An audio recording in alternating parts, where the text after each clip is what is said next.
Tenemos la profana Trinidad, el demonio, el anticristo y el falso profeta. El demonio trata de hacer creer al mundo que es Dios. El anticristo se hace pasar por Jesús y el falso profeta trata de hacernos creer que es el Espíritu Santo. Es la antitrinidad la que ha impuesto firmemente su poder en los últimos años. Los eruditos de las profecías bíblicas sugieren que esta profana Trinidad convierte al mundo en sus fieles mediante el engaño, al tiempo que conspira para tomar el control sobre los cielos y la tierra. Pero ¿quiénes son esos aliados de Satán? La identidad del anticristo lleva ya 2000 años a debate. Mahoma fue considerado el anticristo. Martin Luther King creía que el Papa era el anticristo, mientras el Papa lo consideraba a él. Los ingleses creían que Napoleón era el anticristo. En el siglo XX ha habido numerosos candidatos. Hitler, Mussolini, Lenin y Stalin están también entre ellos. El famoso vidente del siglo XVI, Nostradamus, también escribió sobre el anticristo. Pero entre sus intérpretes no existe consenso respecto a quién podría estar señalando. Algunos estudiosos de la Biblia apuntan a que el anticristo descrito en la Biblia como la bestia del mar podría ser alguien procedente de un país a la orilla de la principal masa de agua de la antigüedad, el Mediterráneo. El Apocalipsis afirma que está destinado a enfrentarse a Jesucristo, pero no antes de que se produzcan una serie de acontecimientos. Los fundamentalistas cristianos creen que antes del regreso de Jesús se producirán 3 señales. La primera, la reunificación de todos los judíos en Israel, algo que sin duda ya sucedió en 1948 con la declaración del Estado de Israel. La segunda, la toma de Jerusalén por parte de los judíos, hecho que también se produjo en la guerra de 1967. Y la tercera, la reconstrucción del templo. El templo de Jerusalén fue destruido por el ejército romano en el año 70 después de Cristo. Durante casi 2000 años, los judíos devotos han rogado por su reconstrucción en la montaña del templo sagrado. Pero este preciso lugar es ahora la ubicación del santuario más sagrado para el Islam, la Mezquita de la Roca, terminada en el año 691 después de Cristo. La Mezquita de la Roca se levanta sobre un terreno yermo que los musulmanes consideraban el lugar desde donde Mahoma ascendió a los cielos. Me parece poco probable que los israelíes destruyan la Mezquita de la Roca para construir el templo en su lugar. No creo que la comunidad internacional lo permitiera. A pesar de la aplastante realidad, muchos siguen creyendo que el templo volverá a levantarse, como dice la profecía. Según la Biblia, cuando el anticristo entre en el templo reconstruido por los judíos y se autoproclame Dios, será lo último que los humanos hagan en este planeta.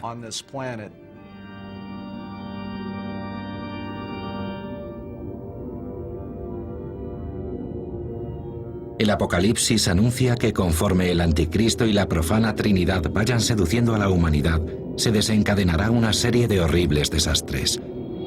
Los textos bíblicos los describen como 7 copas que contienen el veneno de la ira de Dios.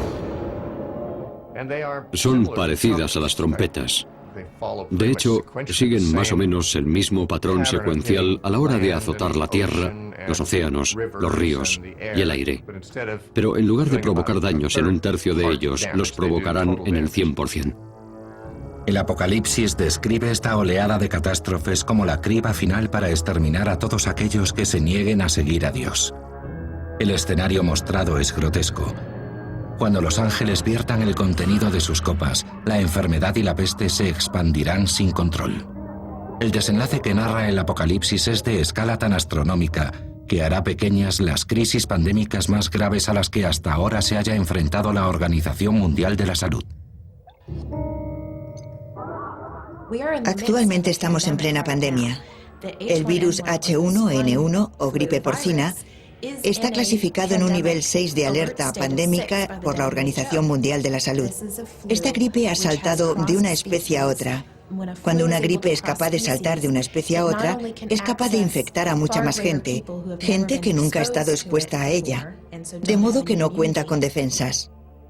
Nunca habíamos visto nada igual. Hasta ahora no ha provocado síntomas muy graves, Pero si este particular virus de gripe experimenta una variación genética mayor, podría aumentar su gravedad, volverse más virulento y convertirse en un preocupante problema de salud pública. El H1N1, el virus de la peste porcina, podría haber atacado al 40% de la población estadounidense en 2012 y haber matado a cientos de miles. Las autoridades sanitarias estadounidenses esperan proporcionar vacunas a 200 millones de estadounidenses, pero otros virus resistentes, más potentes que el de la gripe porcina, podrían elevar los índices de mortalidad al 80 o al 90%, superando la capacidad de respuesta de las organizaciones sanitarias. Eso significa que estaríamos prácticamente indefensos contra una plaga de proporciones tan inconmensurables. Y la crisis médica mundial podría verse agravada por otra catástrofe prevista en el Apocalipsis, cuando los mares se conviertan en sangre y la sangre de animales y humanos se mezcle. Algunos intérpretes consideran que este fragmento de las profecías del Apocalipsis sugiere que el suministro de agua del mundo se tornaría no potable, seguramente por la putrefacción de los millones de cuerpos víctimas de plagas. Las escrituras afirman que un veneno seguirá a otro hasta que el mundo quede prácticamente desolado. Algunos insinúan que eso podría estar empezando a suceder a través del proceso natural conocido como marea roja. Se trata del fenómeno por el que el agua se torna roja. La alta concentración de algas microscópicas produce neurotoxinas dañinas capaces de matar a los peces, a las aves y a los mamíferos marinos. De extenderse por todo el mundo, provocaría la muerte de millones de seres vivos. Algunos creen que este es el castigo que merecemos por nuestra negligencia como guardianes del planeta. Cuando Jesús llegue, aniquilará a quienes han aniquilado la tierra. Considero que la frase aniquilar la tierra anuncia una crisis medioambiental mundial en la que la humanidad, a través de la contaminación y la deforestación, contribuye a la extinción de los recursos del planeta. Si el Apocalipsis es la hoja de ruta que conduce al final de la humanidad, como muchos creen, el momento culminante de las tribulaciones traerá miles de millones de muertes. El libro del Apocalipsis es como una lupa o una lente amplificadora o telescopio, a través del cual podemos ver y sondear el gran misterio de nuestro final. El Apocalipsis está plagado de monstruos, de catástrofes, de villanos y de personajes diabólicos. Sin duda, su autor poseía un inmenso genio creativo y sabía cómo ponerse ante un público y dirigirse a él, provocando el mismo tipo de fascinación y ansiedad que sentimos los espectadores de cine actuales. Pero el grotesco escenario del Apocalipsis no termina con el momento álgido de las tribulaciones. La tierra devastada albergará la batalla final. Las fuerzas del anticristo se enfrentarán al ejército de Jesús. Sin embargo, este Hijo de Dios no es el príncipe de la paz en el que creen millones de fieles.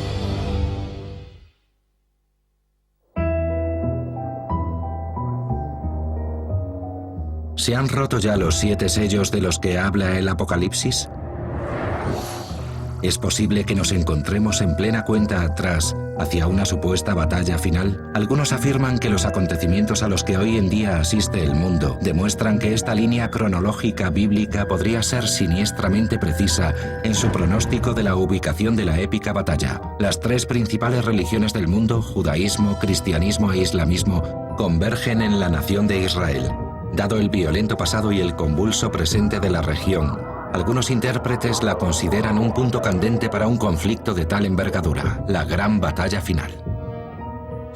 Hay quienes creen que la llanura llamada Llanura Esdraelon, una extensa zona agrícola entre Samaria, Galilea e Israel, podría ser el valle de Megido, el valle de Armagedón.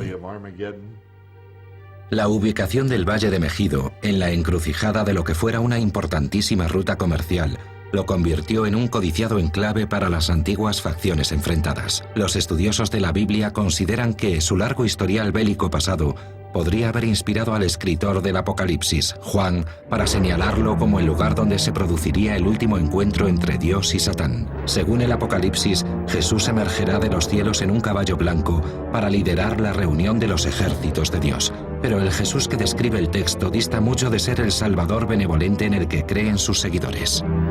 Y sus ojos eran como llama de fuego. Vestido de lino fino, blanco y limpio, le seguían sobre caballos blancos.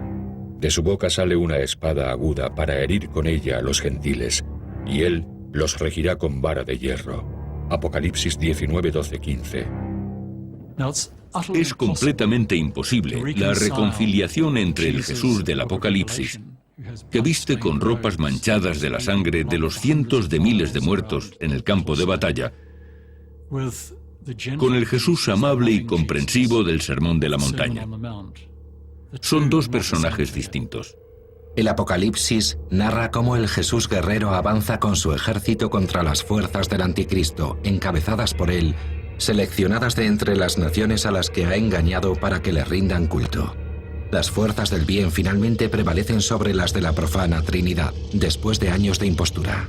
Serán arrojados al lago de fuego. El demonio será arrojado allí también, junto con el anticristo y el falso profeta, y todos aquellos que porten la marca de la bestia. Así termina la descripción que el Apocalipsis hace del Armagedón. Establecer una correlación entre esta profecía bíblica y los acontecimientos actuales resulta problemático en tanto en cuanto habla de personajes sobrenaturales que se enfrentan en un contexto sobrenatural, pero en un sentido más profundo, la profecía y la actualidad sí podrían coincidir. Aproximadamente el 60% de los estadounidenses cree que los hechos que describe el Apocalipsis sucederán. Esto entraña un grave peligro, porque ¿cómo podemos estar seguros, si creemos en algo, de no estar actuando condicionados por ello para que se cumpla? Si creemos en que va a haber una guerra en Oriente Medio y que Jesús va a volver y a salvar el mundo, quizá podríamos abandonarnos a esa creencia, dejar que interfiriera en nuestro comportamiento y con ello favorecer que ocurra. Es una inquietante posibilidad, sin duda. Es en esencia lo que podría considerarse una curiosa atracción fatal hacia las profecías del Apocalipsis. La gran tradición del Apocalipsis, que se repite desde hace 20 siglos, es que cada nueva generación llega a los textos, los lee y se convence de que describen hechos que ocurrirán en su propio tiempo. Es como una costumbre de nuestra mente, en la tradición occidental, buscar señales del fin. Y creo que es una costumbre que se ha forjado, literalmente, a través de nuestra lectura del Apocalipsis. Sorprendentemente, esta inclinación, entre millones de ellas, puede no tener su origen en nuestra morbosa fascinación por el caos. En su lugar podría hallar sus raíces en la percepción de que el Apocalipsis es, en último término, una historia de esperanza. Los ama. Esperar, reyes de la tierra. Inevitablemente habrá un juicio final y todo eso, pero al menos, si ocurre en nuestro tiempo, podremos ser testigos del final de tanto mal. El periodo que conduce al final de los tiempos está marcado por una sucesión de horrores, pestes, plagas, guerras, crisis económicas, destrucción. Es un periodo marcado por el sufrimiento de todos los que tienen que vivirlo. Pero a su término llega Jesucristo, se libra la batalla final y Satán es derrotado. Todo merece la pena. Lo que queda es ese concepto de la aniquilación definitiva del mal. Pero si los horrores del Apocalipsis realmente han de llegar, ¿servirá de algún consuelo la desaparición del demonio para aquellos pocos que sobrevivan? Según las Escrituras, encontrarán solaz en un mundo nuevo. Y Dios mismo estará entre ellos, y limpiará Dios toda lágrima de los ojos de ellos, y no habrá más llanto, ni clamor, ni dolor. Apocalipsis 21:4.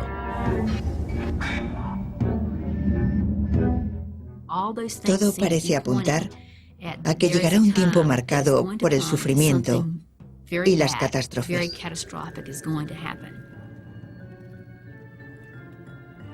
No creo que tengamos manera de evitarlo. Creo que va a sobrevenirnos y es ineludible. Así está escrito.